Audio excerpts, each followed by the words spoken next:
Hello, welcome to Is Not Is To Art Studio. I'm Stan Smith, your narrator for today's episode.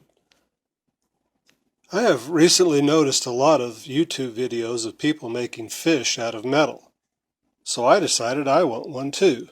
I decided to set mine in his natural setting, chasing some minnows through the weeds. But let's don't count our fish before they're caught, and just see first if I can make a fish, and then we'll go from there. I'm using 16 gauge carbon steel. I like it for my sculptures. It's strong enough to hold its shape, yet I can still cut it easily with my jigsaw. And it's good for cold forging as well.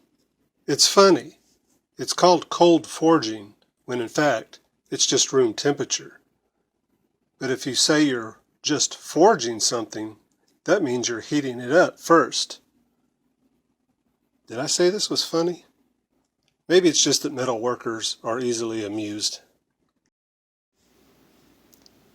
Time to mate up the front and back halves. Kind of a reverse fillet. Moving on. Being that this is a wall sculpture, I'm not too concerned with the back, so don't judge me just yet. There'll be plenty of time for that later. This will be a good time to jump ahead and add his pectoral fin and do a little engraving. Fish actually have a lot of detail, but my plan is not to make a completely realistic underwater scene. After all, I'm going to give the whole thing a rust patina.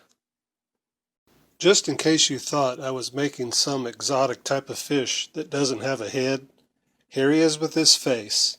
I think he looks good enough to proceed with the rest of the project. When I first started formulating this underwater scene, I pictured tree branches as the frame. You know how it's quite common to see tree branches and roots sticking up out of the water along the shore of lakes and rivers. And that's how I see this piece, with the very top part of the frame actually being above the waterline, and perhaps a dragonfly perched on top, watching the goings-on under the water. So making my stick frame was quite simple. I just welded different sizes of rod together, starting with 3/8, then 5/16, quarter, and finally 3/16.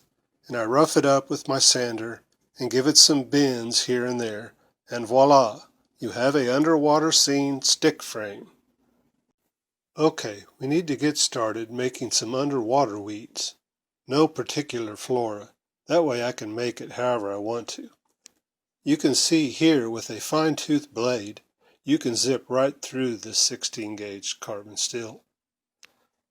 Now with a little bit of detail work, we might just be able to make these fish feel right at home.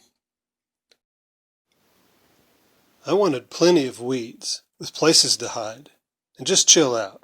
You know, a regular day in the life of your average fish.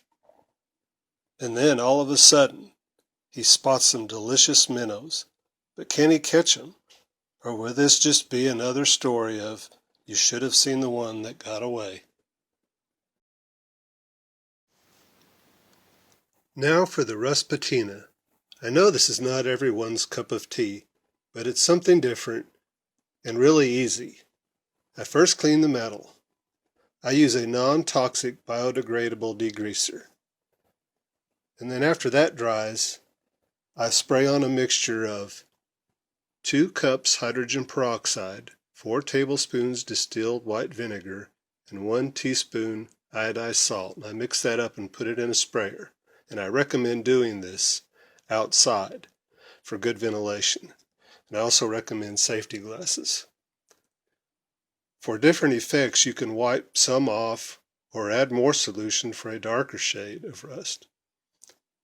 After it has dried good, I clear coat it with some enamel. Clear, and I also use matte finish to achieve even more variation. Thanks for watching, and let me know what you think in the comments, and please consider subscribing and ring the bell so you will know when my next video comes out. God bless.